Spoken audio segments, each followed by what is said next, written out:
ukwamkela le ndawo. Kulise kakhulu. Amen. Abantu balapha eMdantsane abazokhapha le family. Kulise ngokodwa ifamily yamachawe. Amen. Losithathu nabo bonke abasondele enxebeni. Amen. Ingawalibalanga amadoda amakhulu. Bayibonga inkosi. Amen. Sizawuthi thela izwini. Amen. Ingxaki yami inyandinithembanga ukuba imkile laa traka igqumelelayo. Ingathi ndawugqumelela ndodwa. Bayibonga inkosi. Asizutya xesha ngoba imbangi yokuba masibe lapha ngumalume kaCinga. Bayibonga inkosi. Ngoba inkonzo ayifani nomtshotsho. Emtshothweni nexa umuntu ehlelwe yinto uyedwa. Ebholeni uke wophuka uwedwa. Bayibonga inkosi. Kodwa enkonzweni akunjalo. Ukuba lo nguThixo wethu kanaphakade wosikhapha kude kube sekufeni. Bayibonga inkosi.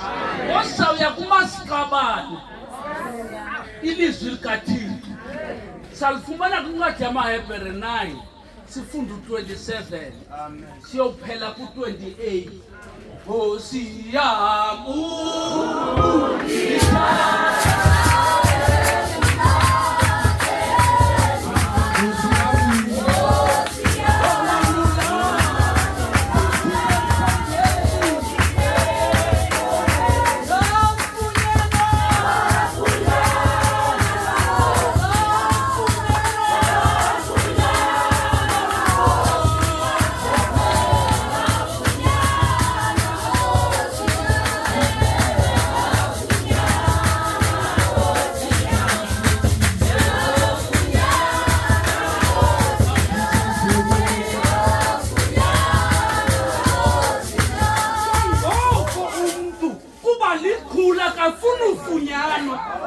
ngokuzawucinga izinto zakhe.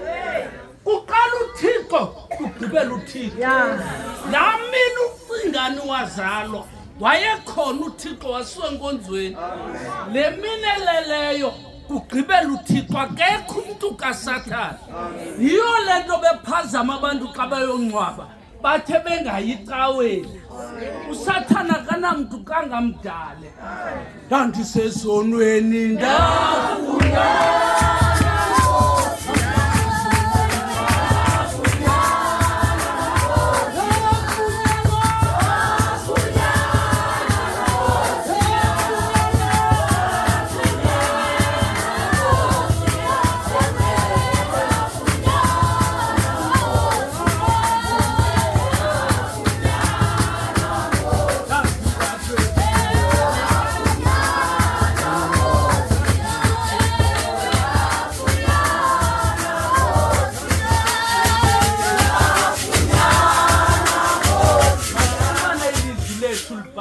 abakwazi uphakama baphakame.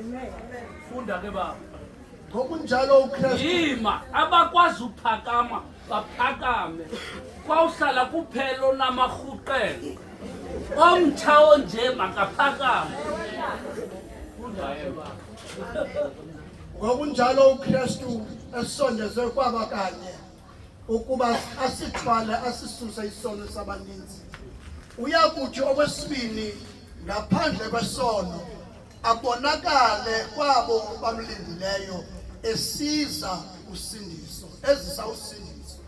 Kuba namhlanje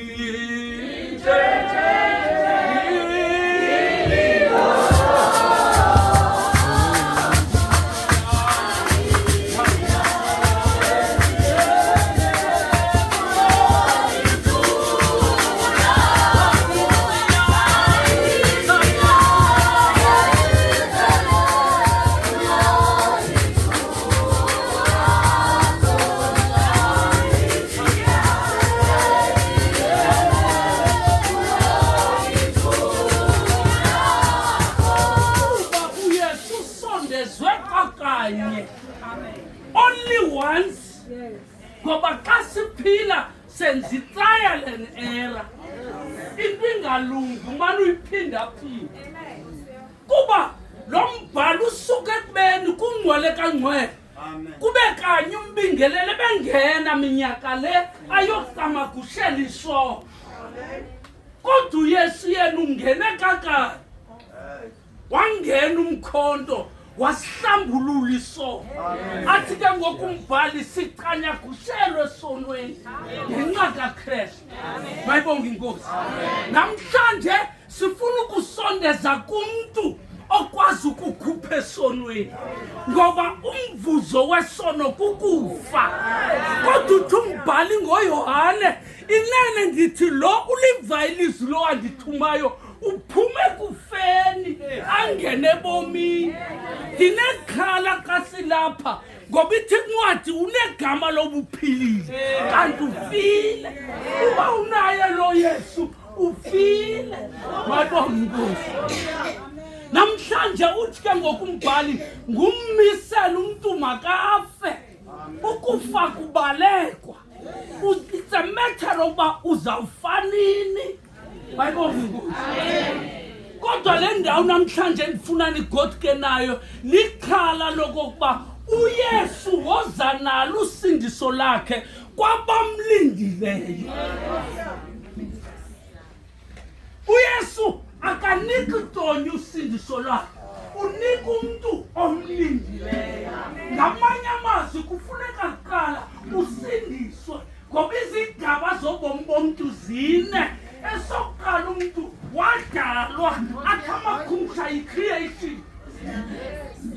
Wadalwa ngokomfuziselo kaThixo. Uthi ke ngokundumiso uyintoni nale ntuntu uthi ubuye kancinci ebuthixweni. Ungabomjongele empumlo enkulu lo ubuye kuThixo. Mayibonge inkosi. Wadala umuntu uThixo nenjongo ngayo. Into wasinika yona kusidaleni yi-eternal life, ubomi obunaphakade. Mayibonge inkosi.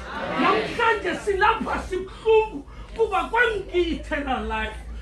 Kuba kaloku uAdamu uthi awufika kuEva watya uphula umthetho kaThixo.